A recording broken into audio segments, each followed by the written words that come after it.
بسم الله والصلاة والسلام على رسول الله. المشتركين جدد نقول لكم مرحبا بكم، متابعيني نقول لكم دمتم أوفياء للقناة. إن شاء الله فيديو اليوم يلقاكم بأفضل وأحسن حال. وصفتنا للنهار اليوم الفطاير ولا السفنج ولا الخفاف، كل منطقة كيفاش تسميها، بطريقة سهلة ومبسطة. واسمعوا لي هذه القرمشة واربحوا معايا نوري لكم الطريقة بالتفصيل كيفاش تجيكم خفيفة ومفشفشة. كيما راكم تشوفوا ماهيش معجنة، تجي هايلة بأبسط المقادير وبالفارينة. اليوم راح نديرها لكم بالفارينة، والمرة الجاية ان شاء الله راح نديرها لكم بالسميد. بلا ما نطول عليكم نبداو مباشرة في المقادير. نحتاج لهذه الوصفة مقادير سهلة وبسيطة خلاص. اول حاجة نحتاج كاس ما يكون دافي، الكاس نتاع 220 مليلتر. نضيفوا عليها نصف ملعقه صغيره سكر. السكر في الفطاير او السفنج ما لازمش تكثروا باش ما يحرق لكمش السفنج كي يعود يطيب. ونضيفوا كذلك ملعقه ونصف صغيره خميره الخبز. نخلطهم مع بعض ونخلوهم يختمروا. بعد ذلك نضيفوا لهم كاس الاول نتاع الفارينه، ونزيدوا نضيفوا بعد ذلك الكاس الثاني، يعني نضيفوهم بالتدريج.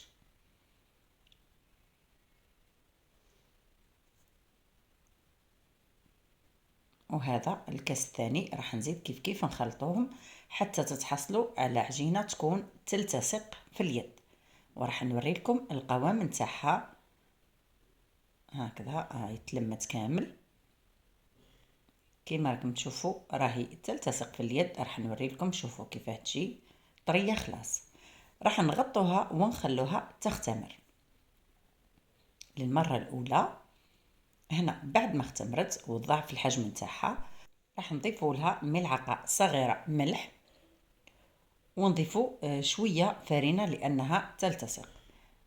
نزيدو كيف كيف نخلطوها مع بعض، وراح نوري لكم الكميه نتاع الفرينه اللي ضفتها. نخلطوها حتى نتحصلوا عليها تكون متماسكه نوعا ما، يعني ما تكونش طريه ياسر، لانه راح نبداو نعجنوها وراح نبداو نضيفوا الماء هكذا باش ما تعبكمش. شوفوا كيفاش ولا القوام نتاعها، يعني حاكمه روحها وفي نفس الوقت طريه ماهيش ناشفه. وهذه كميه الفرينه اللي ضفتها تقريبا نصف كاس. نتوما على حساب النوعيه نتاع الفرينه نتاعكم، يعني ضيفوا بشويه وشوفوا.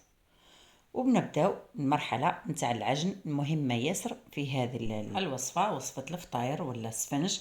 راح نعجنوها بهذه الطريقه، نحاولوا ندخلوا الهواء في العجين.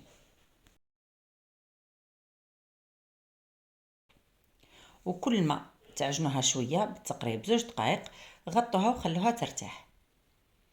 نزيدو نعاودو نفس العمليه كيما راكم تشوفوا، نعجنوها بهذه الطريقه، ندخلوا الهواء في العجين. انا راح نسرع الفيديو هكذا باش ما تديناش وقت كبير. وكل مره نضيفوا الماء كميه خفيفه فقط، يعني نرشوا رشه خفيفه ونعجنوا بهذه الطريقه. وكل ما نعجنوها مده نتاع دقيقتين نغطوها ونخلوها ترتاح هكذا. نتوما ما تعبكم وهي تريح في نفس الوقت. كيما راكم تشوفوا راني كل مره نضيف الماء ولكن بشوي، يعني ما تضيفوش ياسر لانها راح تولي طريه ياسر وراح تعبكم من بعد في الخدمه. نزيدو كيف كيف نغطوها ونخلوها ترتاح. وكل 10 دقائق نعاودو نفس الخدمه، يعني نعاودو نعجنوها ونرشو رشه خفيفه من الماء ونزيدو نخلوها ترتاح. تقوموا بهذه العمليه حتى 5 مرات، يعني كل مرة تعجنوها وتخلوها ترتاح. وفي نفس الوقت نزيدو تعاودوا بعد 10 دقائق نزيدو تعاودوا تعجنوها 2 دقائق، نزيدو كيف كيف تغطوها وتخلوها ترتاح. ولا تحبوا تخدموها في الليل والصباح تلقاوها واجدة حتى تشوفوا انه دارت هذيك الفقاعات. هنا تعرفوا بلي العجين تاعكم راهو ناجح. بعد ما ارتاحت العجين راح نشكلها كريات. هذه الكمية خرجت لي 7 حبات نتاع سفنج او الفطاير. حنا في بسكرة نقولوا لها الفطاير، وباش ما تعبكمش لازم تدهنوا يديكم بشويه زيت.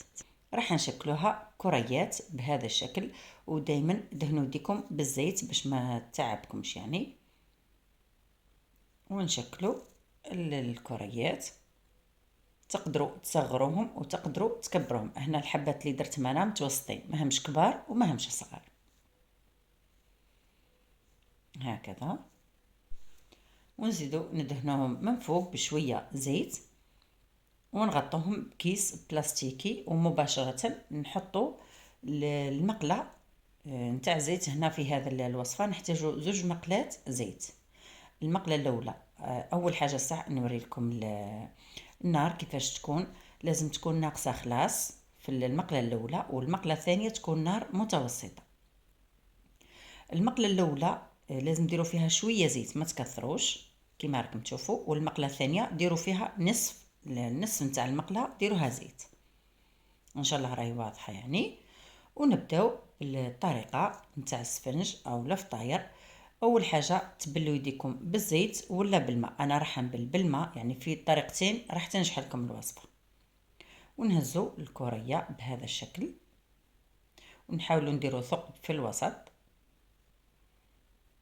ونحطوها في المقله اللي كما قلت لكم النار لازم تكون ناقصه، وكميه الزيت كذلك لازم تكون شويه. ونخلوها تطلع بشويه كما راكم تشوفوا. حركوها بشويه فقط، وخلوها حتى تشوفوها طلعت مليح وحمارت في الجوانب.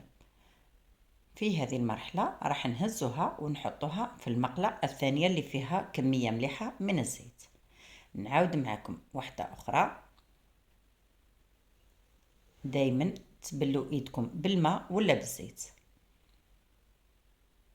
ونحطوها بهذه الطريقة في المقلة، ودايما على نار خفيفة خلاص، وخلوها تطلع مليح. هنا راح نبدل لكم المقلة هكذا باش تشوفوا الطريقة يعني بالتفصيل. وهذه الحبة شوفوا كيفاش تجي طالعة مليح. لازم تخلوها تطلع مليح في المقلة الأولى باش تحطوها طيب في المقلة الثانية.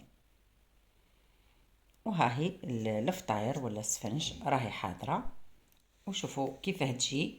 الله الله، نتمنى انكم تجربوها. جات خفيفة وبنينة وطرية وناجحة من اول مرة، يعني خاصة المبتدئات ما تخلعوش منها. راهي راح تجيكم سهلة بهذه الطريقة. هنا زدت وضحت لكم الحبة الاولى او الفطيرة الاولى كي تحطوها في المقلة لازم تخلوها تطلع مليح. بعد ذلك تحطوها في المقلة الثانية وتخلوها تكمل طيابها، وتزيدوا كيف تخلوها طيب مليح. تقدروا كذلك تزيدوا تصبوا عليها الزيت في الوجه ثاني باش تزيد يعني تنتفخ مليح.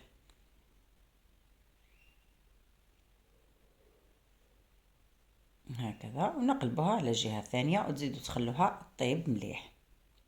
اللون تاع الطياب كاين اللي يحب يحمروها مليح، كاين اللي يحب يخلوها صفراء، هذه تبقى لكم اختياري. هذه هي وصفتنا لنهار اليوم، جبتها لكم بجميع الاسرار نتاعها وناجحه من اول مره.